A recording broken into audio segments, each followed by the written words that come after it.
Breaking Jain news.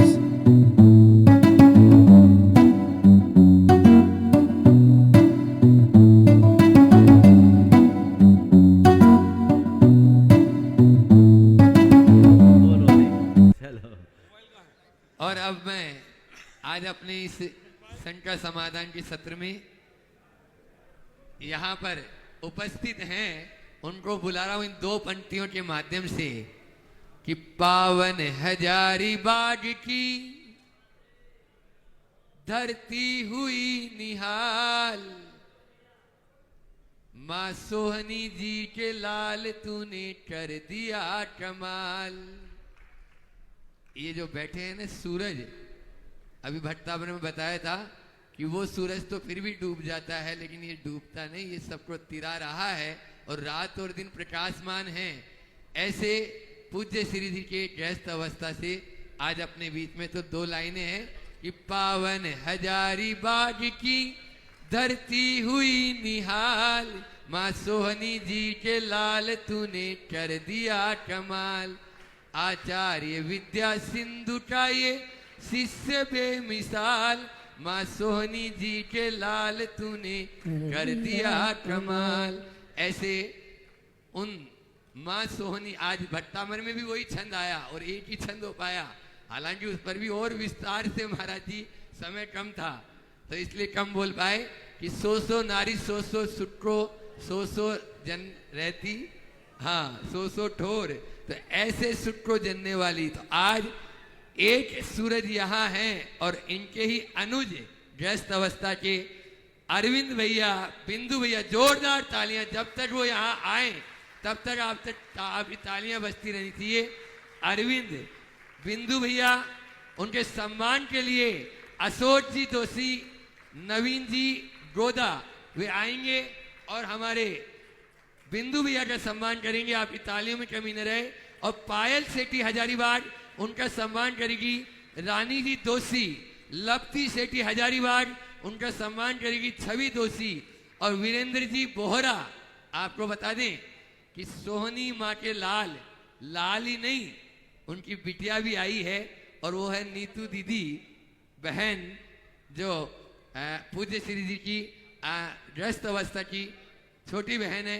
Neetu दीदी, उनका सम्मान करेंगे रजनी गोदा। और वीरेंद्र जी बोहरा, उनका सम्मान हर्ष जी और जैन और आनंद जी गोदा। और मनु, उनकी बिटिया बोहरा नागपुर से, उनका सम्मान करेंगे छवि दोषी। आ जाए सभी, ताली तो बजाइए आप लोगों की तालियां। अब हमें भैया बंधु अरविंद जी, पायल जी और लब्धि, जो कि परम पूज्य मुनि श्री प्रमाण सागर जी महाराज की ग्रस्त अवस्था के भ्राता हैं, आज हमारे बीच उपस्थित हैं।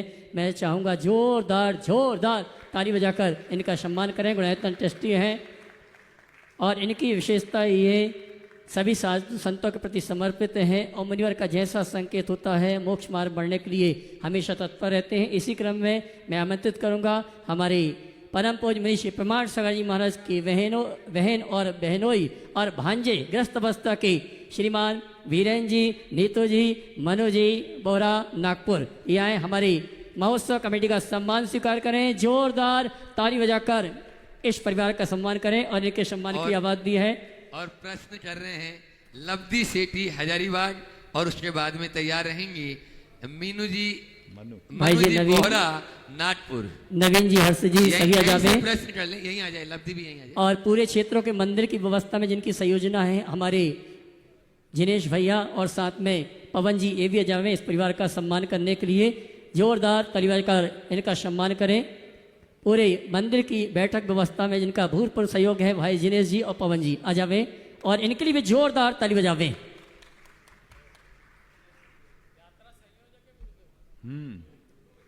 शोभा यात्रा बहुत सुंदर, करो हाँ बहुत सुंदर। चलिए सवाल। हाँ नमोस्तु महाराज जी, मेरा प्रश्न यह है कि हमें एक साथ रुको, हाँ एक साथ आ जाओ। हाँ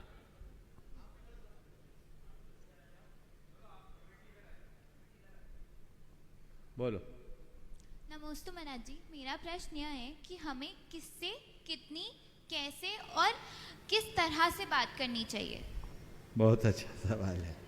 किससे, कैसे, कितनी और किस तरह की बात करनी चाहिए? देखो, हर किसी से बात नहीं करनी चाहिए। उसी से बात करनी चाहिए जो बात करने लायक हो। समझ गए? बात करने लायक कौन? जिससे हमें सकारात्मक प्रेरणा मिले, जो हमें मार्गदर्शन दे, जिसका जीवन अच्छा हो और जो हमें अच्छी प्रेरणा दे, अथवा जिससे हमारा अपना कोई प्रयोजन हो, हमें उससे ही बात करनी चाहिए। कितनी बात करनी चाहिए?